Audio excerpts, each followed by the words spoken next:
Yeah, NBA STRAYA, how are you going? Hang on. I hope you're right. You should be. Why is that, Jim? Oh, it was Thursday, December 19.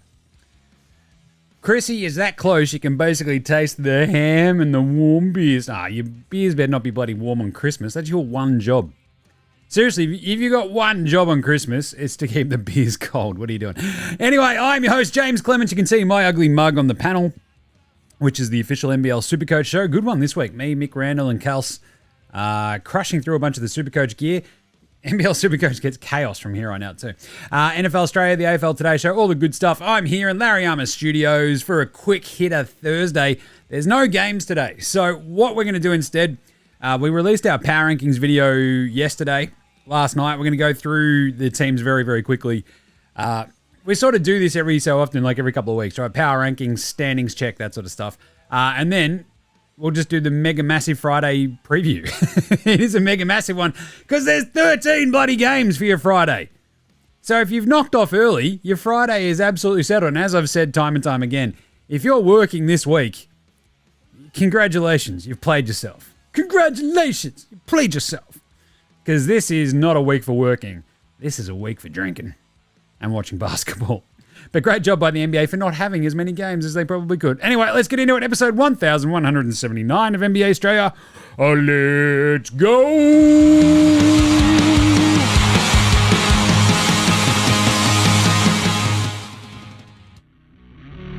This is Josh Giddey. G'day, this is Andrew Gaze. This is Jack White. This is Joe Ingles. This is Dyson Daniels. This is Chris Anstey. This is Matthew Delvedova. This is Shane Hill. Hi, this is Ryan Brockhoff. This is Mitch Creek. This is Nick Kay. You're listening to NBA Australia. And you're listening to NBA Australia. And you're listening to NBA Australia. And you're listening to NBA Australia. You're listening to NBA Australia. And you're listening to NBA Australia. You're listening to NBA Australia. And you're listening to NBA Australia. And you're listening to NBA Australia. And you're listening and watching NBA Australia. This is NBA Australia. Let's do it.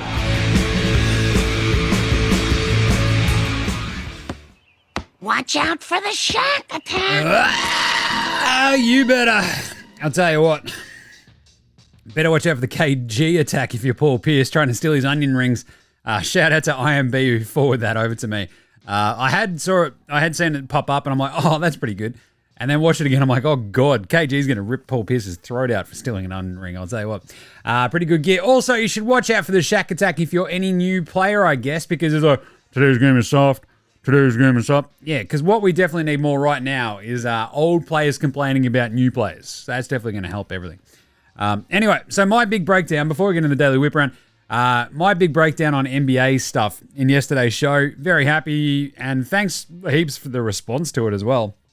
And a bunch of folks sort of messaged their thoughts through. Mostly just go, Jed, you got it. The competitiveness, let them play. That's exactly right. Like, you can complain about threes as much as you want, but by the same token, unless they widen the court, make the three a circular thing the entire way around at the same length, just let them play. We want competitiveness. We want to see athletes compete. We don't want to see athletes be buddies. You know what I'm saying? Let them go, and then we'll be entertained. All right. Big breakdown of that on yesterday's show. Go check it out. We've got the video. There'll be a cutout that's popping off as well, too. Right, let's start today's show the way we start every show here at NBA Show, the Daily Whip Around. That's right. We've got no games today, so we've got a couple of little bits and bobs of news, and then we'll do this Power Rankings. I don't mind the NBA taking a breather after the NBA Cup and letting it sort of like sit for a second, but by the same token, wildly stupid, right? So, hey, we've got all this awesome, oh yeah, how good was Vegas? Hey, you guys ready for some basketball? Yay! Well, fuck you. Here's no basketball for 2 days. And you're like, what the? Come on.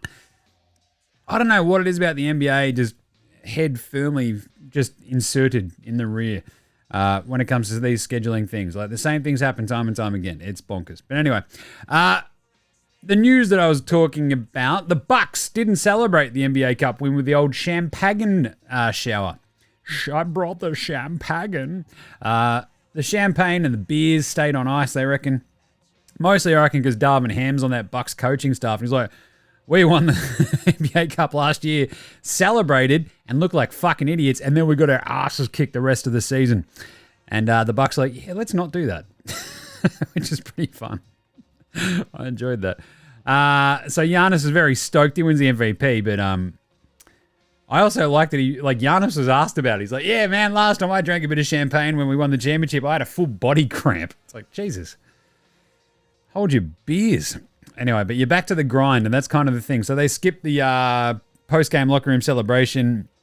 They sipped some drinks, and that was about it. So good on them. They had a good, fun trip to Vegas, basically. But I don't know. I think that's kind of smart. Onyeka Okongwu for the Hawks, which is interesting because this sort of goes to what we'll talk about in the game previews about this Hawks team. He's out for at least 4 games with a bit of a knee injury. Hopefully he's okay, but yeah, it's a bit of a... Look, the Hawks had like a bit of momentum, and the last thing they need is more injuries, considering they've sort of copped a bunch. They didn't have Bogdan for a bunch of the start of this season. DeAndre Hannah has finally come back and is absolutely crushing it. Just stay healthy, Hawks. That's all we ask for. And then Dame Lillard. He's got a lifetime deal with Adidas, which is cool. To be honest, I haven't worn any of the Dame Adidas. I've got a bunch of the... ironically, so you know if you listen to this show on the reg, you know my antipathy towards James Harden. Fat man hoop, Alec Land, but his shoes are fucking fire. His new ones I don't like, but yeah, there's a couple of runs there of the Hardens, the bounce. They look just, I love them. So I have an absolute shit ton of them too, because I keep wearing them and wearing them out. But anyway, I'll have to check out some of the Dame Adidas and see where they go. I did get a pair of the awesome old Shaq Reeboks. If anybody was wondering about those, they are absolutely awesome. They're huge as well. I'm like, what am I going to wear these with? They're almost too big. Like, not size-wise, but just like the sheer fucking volume of the things. Anyway, they are very cool. Right. Now, we did our big video of the power rankings yesterday. Let's quickly fly through it again and just sort of actually rank it out 30 through to 1 of the power rankings and sort of go from there as to where these teams actually currently sit in my brain. At number 30. No surprises there. The 3-21 Washington Wizards. Why is that, Jim? Oh, it's probably because they're the fucking worst team you could ever watch. Like, I get playing the young dudes, that's fine, but there was an interesting thing about Dame Lillard and how he's sort of taking the prize money from the Bucks win against the Thunder in the NBA Cup, and it's like all this extra money. He's like, yeah, I'll probably just give it to like the support staff. Like, these are the guys that don't get paid as much as we do. This is extra money. And then there's like stories coming about him and CJ also doing the same in Portland. You're like, this is very cool and very exciting. And you're like, happy days if you're one of those, extraneous members of the franchise. And that's real leadership. And that's really, really cool. And then you look at the Wizards and you're like, oh, do you think Kyle Kuzma and Jordan Poole are doing that? Probably bloody not. I'll tell you that much. Anyway, so that's a bit of a weird one. They stink. They are absolutely horrible. Giving up 123 points a game. Yeesh. So that's 30. At 29, we're going to still put the Pelicans in there. They are 5-22. They've won one of their last 10 games. They are just BAD bad. No Zion, no Spindles Ingram. Obviously, DeJounte Murray and CJ McCollum are back. And a bunch of their dudes are a little bit healthier now, but they are still really, really stinky. And that's probably my biggest problem with this Pelicans team. You're like, but you guys are getting a little bit healthier. You've got DeJounte, CJ, Trey Murphy, Herb back. You've got your rookie Yves Missy in the middle. Why do you still suck this much? And they're like, oh, I think we just might be bad, Jim. And you're like, yeah, I think I might agree. So they're 29. At 28, it will be the Utah Jazz. It's a soft J. They're 5-20. And I've got them below. It's basically between them and Portland, right? In the utter butt category of this power rankings. But the Jazz just look disinterested a lot of the times. And it's weird. So I had that, as I mentioned, right, was it that 40 massive win, the 41-point win and then the 42-point loss? Like to have an 83-point swing. Yeah, they lost to the Kings by 44 and they beat the Blazers the day before by 42. You can't, what? It's what? 86-point swing. That's in absolutely absurd territories. Pretty funny, but yeah, they are horrible, are the Jazz. And the thing is, it doesn't feel like there's a quick fix. Keontae George is like, oh, we just need him to get better. Yeah, he's so inefficient that it's just absolutely, he's super young, but he's also wildly inefficient. Lowry's taken a step back this year. He's been trying to get healthy. And the Jazz just, at least they're playing Walker Kessler, I guess. But it feels like the curse of John Collins a lot for me the Yaz are just like, John Collins, it's a tall cocktail. I think he's good. And it's like, you got him for a bag of chips and he's just, empty stats. And Portland, this is the team that doesn't know what it's doing. It has just been, they've lost 6 on the trot, have the Blazers. And that is currently the longest losing streak in the NBA. The Portland Trail Blazers. They are utter but they're 8-18 at the moment. The season is basically already done skis. Like their season was like, we'll build for the future. And the bottom has completely fallen out and they don't know what's going on. So injuries have afflicted them as well, but they're just horrible. In the bad, but they also sucked here, we have. So this is, we've still got the Brooklyn Nets now. Now they've jumped into the absolute butt territories because trading Dennis Schroeder and Drummond Rondo, they are absolutely just sounding out the idea that they're going to tank the rest of the way.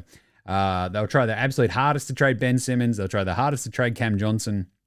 They should probably get a good return on Cam Johnson, obviously. But outside of that, there's not a giant amount on that. I mean, you've got Dorian Finney-Smith. You probably want to keep Nick Claxton. If you want to try to trade Cam Thomas while he's not playing, good on you. But yeah, the Nets at 10-16, probably not going to win too many more games in the next couple of months. So that's 30 through 25. At 24, we have the they've already done. The Toronto Raptors. That's right. They've been very, very bad. They're 7-20.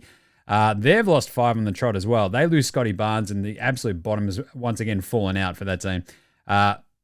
Crazy game against the Bulls the other day, obviously, but still, they're sort of in a lot of these games. They lose to the Mavs by 7. They lose to the Knicks by 5. They lost to the Heat by 10, and they lost to the Bulls by 1. They should probably beat Brooklyn tomorrow, but yeah, who knows what's going to happen there. At 23, the Charlotte Hornets. Oh, God. They will rise. I believe in this Hornets team a little bit more. They are 7-19. I think they'll be all right. They got their starting 5, their initial preseason starting 5 on the court for the first time this season last game. It's the end of December. Like, what the hell, man? So give them a chance. I think they'll be fine, but at the moment, they've just been very, very bad. Then we go to the Philadelphia 1, 2, 3, 4, 5, 6s. So this tier is the bad, but they also suck tier. And boy, do the Sixers suck. They at least got a nice bounce back win in that Charlotte game because Paul George and Maxey just went, hey, do we have to score 80 between us? And everyone's like, yes, that's what you're paid to do. We're missing McCain and Embiid. Can you do something? And Paul George was like, oh, yeah. And Max is like, I'm going to score 40. It was awesome. But still, the Sixers are a tough watch without Embiid, without all of them playing. Like, once they actually get on the court together, like Embiid now has another excuse. He's got a sinus fracture. So there's, add another 2-3 weeks of him sort of ramping back up. But if it all sort of just slowly coalesces, they might be all right. But at the moment, they're bad and they also suck. Then we've got the bad but fun tier, which is a weird tier. So we get to the 20s and you've got the San Antonio Banderas Spurs. Like they are currently actually in like playoff contention. They're 500. They're 13-13. They've gone 5-5 in the last 10. They don't have their fucking coach, right? Remember, Pop had a mild stroke and they've sort of just been floating under the radar, beating the odd good team as well, right? So, but also mostly just beating the shit team. So they also just keep, like they beat the Warriors a couple of weeks ago and they had that weird Thunder win like 3 weeks ago. Outside of that, they sort of just beat the teams below them, don't beat the teams above them. And that, in a surprise twist, is why they're 500. Wemby, CP3, as they get healthier, they'll get better. The bad but fun tier also includes my beloved Detroit Pistons. I love this team for some reason. It is psycho. They're crazy. They stink, but they are so fun because all they do is play psycho games. They're 11-16, and their point differential is minus 3.2, but it feels like every game they lose is by like below 5 points, right? All they win, apart from when they play the Celtics. The Celtics beat them by 24-10, and the Bucks killed them as well, but still. And the Sixers beat them as well. But still, they're going out and beating some teams sometimes pretty handily. Okay, so this falls apart because the Grizzlies beat them by 20, the Pacers beat them by 15, the Bucks beat them by 21, Celtics beat them by 10, and the Celtics beat them by 24 in their last 5 losses? Yeah, that's pretty brutal. Before that, they were very, very, but they've also beaten the Raptors close. They've smashed the Pacers. They've beaten the Knicks, remember, and they beat the Heat the other day in a psycho game. So they're bad, but they're also fun. They just play fun games sometimes at least. And you just might not expect it. Get them healthy. Let's see how it goes. The Sacramento Kings, they give up 1 million points a game, so they're bad but fun. Because I think I said this in the Power Rankings video. You tune in for a Sacramento Kings game and it's like a box of chocolates. You never know what you're going to get. So are they going to give up 140 and score 144?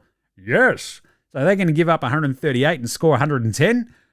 Also yes. Like, it's chaos. There's no rhyme or reason. It feels like a lot of the time for the Kings, but they are fun. Like, you tune in, you're like, I don't know what's going to happen. Like, just, it's chaos. The Lakers. Stink! You're goddamn right. This is a bad but fun team because the fun part is watching them just go, no, this is fine. D'Lo's good. And now they're currently the 10 seed. They're 14 and 12. And that feels about the right spot for them so far. They're, 4 and 6 in the last 10. They've got a negative point differential as well. It feels like their defense has just been that bad. The Lakers, look, it's LeBron and AD. They will be trying absolutely everything under the sun to move D'Lo and whatever else they can to upgrade this roster. At the moment, though, it is just like, it's funny watching them sort of just scramble and go, no, Austin Reeves is good. And it's like, is he? Is he really? It's like, Rui Hachimura is good. It's like, is he though? Is he? Remember when they gave up Caruso for no real fucking reason? Bad but fun. Hey, this is also the weird one. The Warriors. Oh, geez, Jimmy, you taking a bit of a victory lap? No, not yet. They are 14 and 11, but they are 2 and 8 in their last 10. And this is the thing. The way that they got rolled by Dallas was really, really indicative, I think, of what this Warriors team is. Obviously, they get Dennis Schroeder, so maybe that helps, but it's not exactly the push us into contendership mode that a lot of other moves could have been. So they are still fun, but at the moment, the Warriors are bad. The meh tier. Now, this is a tier that I don't want the Pacers to be on, but they are. You got the Pacers, the Clippers, and the Heat. The Heat, game in, game out, they're 13 and 11. The Pacers are 12 and 15. The Clippers are currently 9th and 15 and 12. And you're like, oh, if you see them on the League Pass menu and you're like, oh, Indy is the one that I probably want to watch the most. So they're probably ranked higher than the Heat and the Clippers. Because the Clippers is like, hey, here's James Harden with Zoobs and Norm Powell. And you're like, no, I'm okay, thank you. Like, you watch a bit of it and you're like, okay, cool, great. Now I want to gouge out my eyes. Until Kawhi comes back, the Clippers stay in meh. And the Heat, Jimmy Butler, Bam, Duncan Robinson popping up every so often. It's a lot of Drew Smith all of a sudden. But yeah, they're still very, very meh. I mean, obviously that Pistons loss is exactly why they're meh. They're just bloody meh. Then we've got the good maybe-ish tier. And Atlanta are the first one off the rank here. Because they are good maybe-ish. They made the semifinals of the NBA Cup. They've got Dyson Daniels next to Trae Young, and it feels like that pairing is working very, very nicely because it balances out. You got the defensive Dyson, Defensive Player of the Year, Most Improved Player. You got Trae Young crushing it. And then Jalen Johnson taking a star leap. The problem is kind of like DeAndre Hunter drops 20. If he doesn't, they tend to fucking lose. And it feels like Onyeka Okongwu and Clint Capella. It's a pretty good big man combo. It feels like it could be better. I'm just saying. Okongwu hasn't taken that much of a leap, but he is solid. Still, the Hawks are like this weird... They are like good maybe-ish though, because you watch them and they'll play this insane game. You're like, holy crap, these guys are good. And then you watch them again and they'll lose to Washington. They haven't done that since the start of the season, but they're 14 and 13. And like, they got their heads kicked in by the Nuggets a couple of days ago. That was wildly, wildly foreseeable. But before that, they'd beaten the Lakers. They'd beaten the Bucks. They'd beaten the Knicks. They go big game hunting, and I kind of love it. So they're good maybe-ish. The Suns, they are good maybe-ish because when KD plays, they're fucking awesome. When he doesn't, they're shit. There's nothing else to it. That's exactly what happens. They're 14 and 11. And I believe they're 1 and 9 when KD doesn't play. Yeesh. So it'd be 13 and 2 when he does play. Just saying. So they're good maybe-ish. And the Wolves are right there as well. The same record as the Suns, 14 and 11. They've won 6 of their last 10. But it doesn't feel like they've been wildly impressive all season. They did just manhandle the Lakers and the Spurs their last couple of games. They beat the Warriors. They were talking all that shit, and then they got their asses handed them by the Warriors in the the back-to-back games they played against the Warriors in the Bay Area. And Ant-Man, I'm still waiting for that leap. I'm still waiting for that leap, but it does sort of feel like, and as I mentioned in the Power Rankings video, I think, or at least in maybe the video that'll be coming out next week, keep an eye on their defense, because I think it's up to, in their last 15 games, it's the second-ranked defense in the NBA. If the Wolves keep figuring out their defense, then everything else is sort of gravy, right? Because they can sort of piece together an offense, go from there between Randall, Ant-Man, and if Dante DiVincenzo is still alive, maybe, that'll be good. Then, in the fun as hell tier, the Houston Rockets, they are just fun as hell. The Orlando Magic, they're fun as hell. How good is that? What is that? Houston, Orlando. That's the 1995 NBA Finals. Whoa. Tell you what, fun finals. Unless you're a Magic fan. Don't say the words Nick Anderson. But look, the Magic are the second on this tier because they're not as much fun, because at the moment they don't have Paolo Banchero or Franz Wagner, but once they get back, they are fun as hell. And the thing is, every time you tune in and watch the Magic, they are still fun as hell, right? It doesn't matter if they don't have their dudes. Jalen Suggs is going off his head and going, check this, fuck it, I'm awesome. Next man up, next man up. Like if Suggs gets hurt, watch out, like it'll be fucking Goga dropping 30 and 15 on your head. Or Anthony Black turning into Jason Kidd 2.0. But the Magic are fun. Jamal Mosley is an awesome coach. And the same thing goes for Houston. They're deeper than the Mariana Trench, as we've pointed out. They maybe don't have that top-level go-to score at the end of games, but sometimes you just have like that death by 1,000 cuts. Today it'll be Jalen Green. Tomorrow it'll be Fred VanVleet. Dylan Brooks will have that one game every couple of weeks where he's awesome.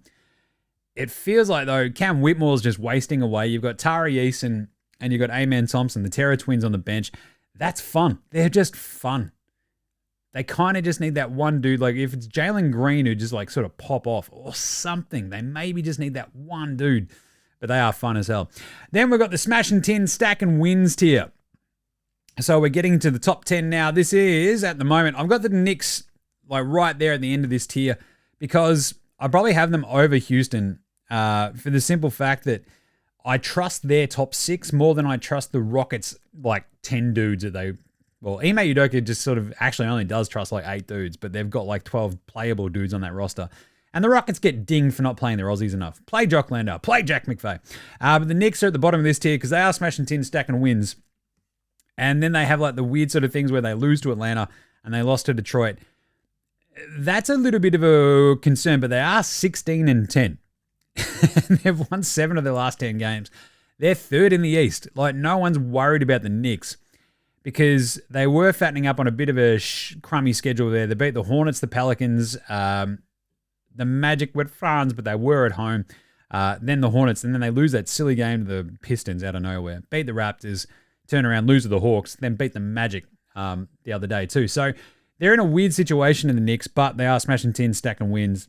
And they sort of just need 1 or 2 little upgrades around the edges to make Tibbs happy, and they'll be laughing. Then, next up, we're going the Nuggets. It might feel a bit low, but it's about right because, look, they're 14 and 10. They're 5th in the West, right? They've won 3 on the trot. It feels like if Jamal Murray, MPJ, and everybody, so at least basically just backs up Jokic so he's not having to score 104 points every 2 bloody games, they're going to be awesome. And it feels like they're slowly getting there. But at the same time, it feels like they've realized, oh shit, we might need to kick the tires on a Zach LaVine and see what we can make happen. But they are smashing tin, stacking wins. Denver is still very, very good. Then we'll have, this is almost a tie. We've got Dallas and Memphis because they are smashing tins and stacking wins. Both of them are 8 and 2 in the last 10. The Grizzlies are second in the West, and no one realizes it. 18 and 9. The Mavs are 17 and 9. The Mavs, look, let's put the Mavs below the... we'll put them above because they had that big win streak. They lost to the Lakers the other day. But they've crushed it, and they had 12 of 13 or something like that, 11 of 12 games. They are hitting a point where, like, if their defense is actually as good as advertised, and it has been, then, like, everybody's in trouble. The Grizzlies lost to the Lakers the other day, so I'm going to ding them a little bit. Let's put the Grizzlies in. They've been crushing it as well. And I think the Grizzlies are the sleeper team going into next year. I don't know how they're a sleeper team when they're second in the West, but that's exactly what's happening. No one's really paying attention.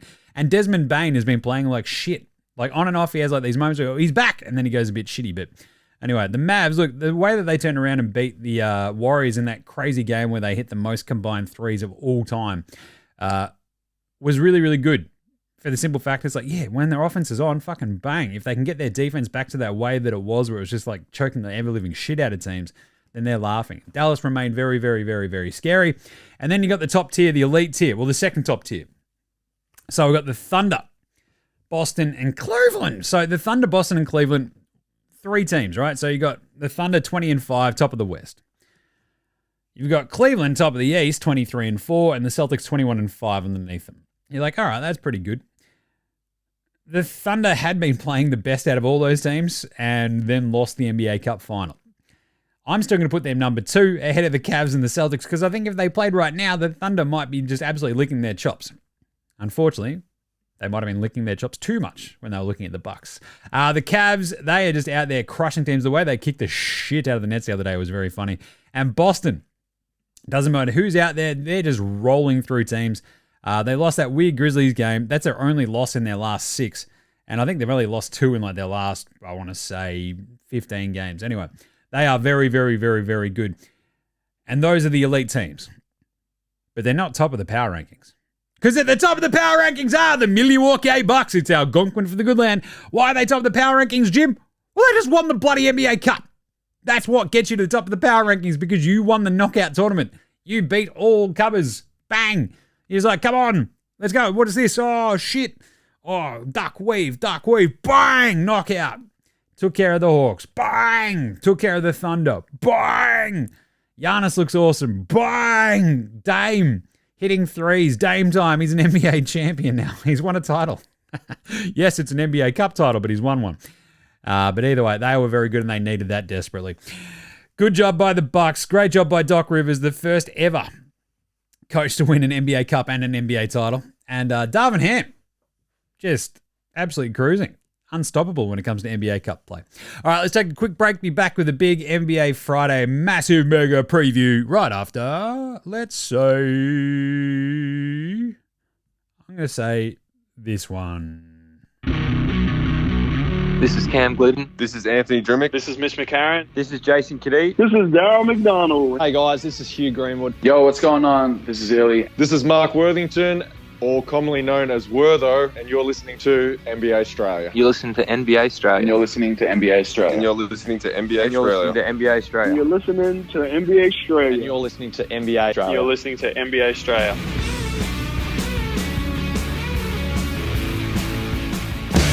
All right, let's do some game previews for your Friday because we've obviously got, I'm not going to do any yeah-nahs or anything today. We'll just punch this one out and get you all set up for a massive, massive Friday. We've done power rankings, all the good stuff there. I'll try to have a great moment in NBA Australia stat history for tomorrow as well. But with 13 games tomorrow, I just wanted to sort of talk out each of these because they're all pretty weird and unique. So let's do it. We have at 11 a.m. Australian Eastern Standard Time tomorrow, OKC at Orlando. It's an interesting one, isn't it? OKC at Orlando for the simple fact of OKC lose the NBA Cup final. How do they bounce back? Like Orlando had looked very, very, very, very dangerous up until losing Franz Wagner. The Magic are 6.5-point underdogs at home. We know that Jalen Suggs is an absolute monster and will do a number on one of those Thunder guards. Probably SGA, but SGA be out for blood. I think on yesterday's show, my vibe was Orlando plus 6.5. It probably still is. I think OKC, like with a bunch of time in Vegas, and I didn't probably hit on them enough in the elite of the elite of the elite, but they looked like the absolute best team in the NBA going into that Milwaukee game, and they were absolutely exposed with the lack of reliable 3-point shooting. Like you don't have on that OKC team like the ultimate veteran shooter where it's like, oh, it's okay. He's there. He's just going to hit him. It's going to be fine. They've got a lot of guys like, hey, I'm Isaiah Joe. I'm going to hit a bunch of threes. I'm Kenrick Williams. I'll hit a bunch of threes. I'm Aaron Wiggins. I like hitting threes. And you're like, okay. But you're all still very, very young. And they all look like they'd been in Vegas for a few too many days. And they're just like, oh, geez, I'll tell you what. The hangover is real. So, what does that mean for them? I think Orlando can at least keep this close. Oklahoma City, I hate trying to pick this game because my vibe is OKC, little bit of a Vegas hangover, traveling again. You go to Orlando.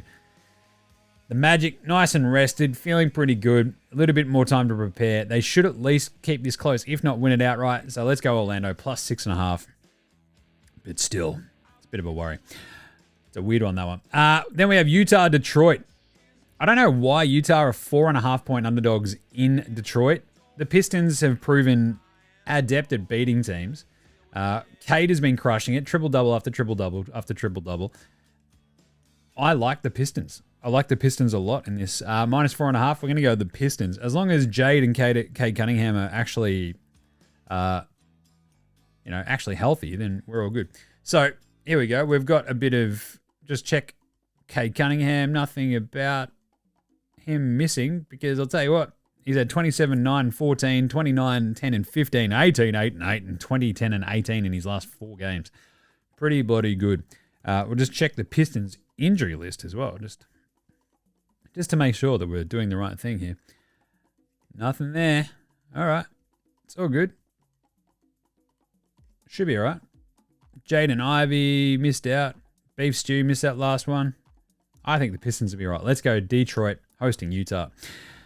Fun game, though. Fun game. Charlotte, Washington. Now, Charlotte with their dudes back should be able to beat Washington. This is a bit squirrely, but it is only a 3.5-point line, so I'm going to take Charlotte. I think that starting 5 versus the Wizards one, even in Washington, should be a little bit too good. I don't like the Hornets usually on the road, but with LaMelo, Miles Bridges, as long as Brandon Miller is okay. He did leave that last game late.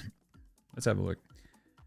Best possible news. He's questionable for tomorrow's game. That's good. He was going to be reevaluated in 2 weeks, so happy days. If Miller goes, they win. And I think even without Miller, they should be too good. So give me Charlotte, minus 3.5 in Washington. Chicago, Boston. I talked about the Ben Gordon series yesterday. I love a good Chicago-Boston series. It's like, you know how they kept trying to do a different cheers, but in Boston? In Chicago, and you're like, yeah, it's just not the same. Chicago are 14.5-point underdogs against Boston. That's a big one. Unfortunately, they don't have Josh Giddey, who, despite defensive limitations, sets them up so much better on offense than anything else. They do have Lonzo Ball back. I don't mind giving Chicago. I was actually going Boston yesterday without Giddey, but today I'm going to go Chicago. I think with Lonzo, with Kobe, with Vooch, with Levine, as long as they're all out there and playing, Chicago could probably not get their heads massively kicked in. Keep it within 15 points. We're laughing. Let's go Chicago, plus 14.5. Then we've got Brooklyn at Toronto. The Nets. We put all our eggs in the Ben Simmons basket, have we? Interesting. Simo should probably have a half-decent game. The Raptors' point guard defense, not exactly going to light the world on fire. But the problem is everywhere else for the Nets. The Raptors at least have RJ Barrett. And, their simple scoring prowess at times, Toronto. Grady Dick can just drop 20 on your head as soon as look at you. He might look like BJ from the Righteous Gemstones. It doesn't matter. The dude can flat out score. And against this defensively bereft Nets team, I think the Raptors will be a little bit too good. Okchag Baji, Teenage Mutant Miyaka Pirtle is listed as out, but they've still got Davion Mitchell out there. So, yeah, no Pirtle for this game. So I can imagine why it's so close. But no Scotty Barnes, no Pirtle. I still think the Raps at home will be too good for this Nets team. New Orleans, Houston. Oh, geez. I reckon. So flip side of the Vegas hangover, I think Houston will be just out for blood. And defensively, they're so good. I just can't see the Pelicans keeping it close with them. So they're 10.5-point favorites at home, the Rockets, and I like them. They can score. The Pelicans can't stop anybody. DeJounte and CJ, look, you want to give themselves a bit of a shot, but just, nah. We're going to go the Rockets. They'll be out for blood. Warriors, Grizzlies. I mentioned this one yesterday. How fun is this? You got Dennis Schroeder, I am Drummond Rondo starting shit with the Grizzlies and Taylor Jenkins and co last week. Now he's on the Warriors. He's going to be out there talking shit. There's obviously these two teams hate each other. I went to the turning point of the 2015 NBA playoffs. I was in Memphis. Old mate and I on a road trip. It's fuck yeah, let's go to a playoff game. It was game 4 of Warriors-Grizzlies. Grizzlies were up 2-1, and this was the apocryphal between the games. Draymond took Steph out on Beale Street. and got him fucked up and was like, hey, man, just be you. And then they came out and kicked the absolute living shit out of the Grizzlies in game 4, and then obviously went on to win the title and a million more, and that was kind of the starting point. So great history there, but I think the Grizzlies, look, I've just talked them up. Schroeder is a bit of a plug-and-play dude. I just don't think the Warriors are that good. I haven't from before the season. Go back and listen to the shows. The Grizzlies, I've always been on the Grizzlies train. They're the 2 seed right now. They're 3.5-point favorites. They're at home. The Grizzlies should win this one. Triple J, Desmond Bain, and Ja Morant out for blood. Let's go, the Grizzlies. Then we've got Hawks San Antonio. As I mentioned, with Okongwu out for a couple of games, I like the Spurs in this one now. Wembanyama, the Chris Paul will be out there trying to do stuff. Dyson Daniels will be carving it up. I do worry about the Spurs point guard defense because in terms of their actual, outside of Chris Paul, and you go, oh, we've got Trey Jones, and you're like, oh, that's not good. But mostly it's like, oh, Trey Jones is out anyway. But they've got their Stephen Castle, Chris Paul sort of combo point guard bit. They've got Champagny and Harrison Barnes. Sohan's been pretty good too. But it's that sort of thing where you go, okay, so is Clint Capella going to stop Wemby? It's like, probably not. Can Harrison Barnes do enough? Probably against the Hawks' wings. Can they slow down Jalen Johnson? DeAndre Hunter? Probably not. I'd probably go the over in this game, and I like the Spurs. -1.5 at home. Clippers, Mavs. How good is this one? The Mavs are 6.5-point favorites. I've already talked about the Clippers a little bit earlier. I just don't like that team. Harden, though, versus Luka, it's going to be a foul off, isn't it? But I think Kyrie will be the difference. He'll be able to make a point against his old mucker, James Harden. Mavs at home should be too tough. The Clippers will probably make an annoying run late to make this really, really close. The 6.5 worries me, but I think the Mavs could also easily make this like an easy 10-point win, and they're laughing. So let's go the Mavs -6.5. Then we have Indy Phoenix. A weird one. Remember how Phoenix could have just drafted Tyrese Halliburton when they needed basically a point guard, and they decided not to.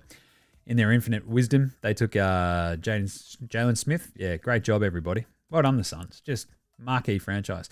The Suns, though, if they have Kevin Durant, they will win. That's just stats at this point. The pace has been so scrappy. They won their last 2 games, but I just don't trust them that much. So I'm going to go the Suns -6.5, because if they've got Booker, Beal, and KD, and we'll just check to see that they're all kind of healthy and cruising and looking all right. KD hates the All-Star format, which is kind of fun. Beal is already sort of listed as out, so that checks out. That's the Brad Beal. But it is probable, so we'll see what happens. If he plays, they should win that one. Indy just are a very frustrating team at the best of times. And I think away from home as well. What are they? What's their record away? They're 4-11. So, yeah, we're going to go the Suns. -6.5. It's not a big decision there. Knicks, Minnesota, though. This is the absolute banger because it's the Karl Anthony Towns coming home. I'm coming home. Julius Randle mega matchup. So, Randle against his old team. Cat against his old team in Minnesota. This is going to be awesome. And the Knicks are 2.5-point underdogs, which is a bit of a weird one for me because I'm like, all right, Ant-Man versus Brunson. Let's do it. But the Knicks, like, you've got Bridges, you've got OG, you've got Cat. You know that Cat's going to go off his fucking head. I just much prefer this Knicks lineup than I do the Wolves one, especially right now. Like, the Wolves have been on a little bit of a tear, as I mentioned earlier, but it's not exactly a tear if you're winning 6 of 10, but it's okay. But they did beat the Lakers. They beat the Spurs. Ant-Man's playing pretty okay. I don't think Randall versus Cat. I think we're going to get a big Cat game, and I think it's going to be way too good. So give me the Knicks +2.5 in a heartbeat. Denver, Portland. It feels like this could be a little bit more squirrely than it is. It's an 8.5-point line for the Nuggets in Portland. As I've pointed out, though, Portland are just not good. Frustratingly bad. So I'm going to trust the Nuggets to win by at least 12. So give me the Nuggets -8.5 right now. And then the Lakers go to Sacramento. As I mentioned, both these teams in the bad but fun tier. Lakers are bad but fun. Sacramento, bad but fun. Do you trust the Kings' ability to outscore the Lakers? I kind of probably do. So I'm going to go the Kings -4.5 against a Lakers team that just every so often you watch them and like, what are they doing? Like the way they just got their shit strangled out of them. The Lakers won this last game back in October, 131-127. But between Fox, Malik Monk, the Souvlaki King, and DeMar DeRozan there, I just kind of prefer the Kings' offensive weapons, especially at home, against a hated rival like the Pacific Division, Lakers. Don't mention the 2002 Western Conference Finals. Just saying. But there you go. So, to rehash, Detroit -4.5, Orlando +6.5, Charlotte -3.5, Boston -14.5. Oh, no, we changed that one to Chicago, didn't we? Toronto, Houston, Memphis, San Antonio, Dallas, Phoenix, Knicks, Denver, Kings. And you can track all of those picks and copy them, whatever you need to, with my mates over at Dabble. So if you click in the link that's in the show description, you have to click the link so that they know that we sent you. And use the code NBA Australia and off you go. Sign up if you're into that thing. If you're not, that's fine. Don't care. But those are just my thoughts on those games. Those are my vibes. You can track all of these ones throughout the rest of the season with Dabble. Just saying. Check it out. And I think you can also see the link in some of the social media posts, usually in the stories on Instagram and Facey. So, but there you go. That's it for today. That's it for a big Thursday. A huge, mega, massive Friday. It's a lot of games. 13 games. What are we doing? Anyway, we will catch you tomorrow, dickheads. So that's going to be fun. Hanging out. I've had a pretty busy Thursday anyway, doing a bunch of other work. But tomorrow I'll just be covering all these games. It's going to be awesome. So make sure you're following NBA Australia on Twitter, Facey, IG, TikTok, YouTube. We'll have a bunch of stuff. We'll have the drop-off, the Friday morning drop-off picks as well in the morning tomorrow. But either way, you've heard all the picks already. Just saying. Get around NFL Australia as well. Myself and Gaz, a good one this week. Chopping it up about week 15, setting you up for week 16. The NFL is chaos over the next 2 weeks. There's basically games every day, and it's very, very fun. Get around the Cricket Today podcast as well. The boys getting around the India-Australia series as well as the BBL and all the Supercoach gear right there. Football Today podcast, hold all tickets, AFL and AFLW today. Subscribe to all of those, would you? But really, mostly, make sure you've rated, reviewed, starred, subscribed on all of the channels, would you? Apple Podcasts, Spotify, YouTube Music, whatever app you use on your Android phone. If you can rate, review, and star it, look, that's all I want for Christmas. Simple as that. Just help your mate Jim out. Just rate, review, star it. That's all we ask for. Big thanks always go to From Oslo for the intro and outro song, as well as House Hats, Joshua Delarentis, Fascinator, Gold Mines, Ramshackle Army, Iowa, Sex Jedi, Green, and Dozers. They're behind all the tunes you hear through on NBA Australia. So smash them all on Apple Music, Spotify. If you listen to your tunes, support Australian bands. As the Sean Kemp t-shirt. If you're not watching the YouTube, my wardrobe choices are always very fun. This is a Sean. I've got the Detroit hat on and the Sean Kemp t-shirt. I love this t-shirt. I don't know what happened to my Charles Barkley one. I've got to go find that. Anyway. Right. That'll do us. Oh, I might do a quick deli review at the end of this one. Or, yeah, why not? Yeah, we'll do that. All right. We'll catch you tomorrow, you dickheads. This is NBA Australia saying, look after yourselves, would you? And, little Hosanna!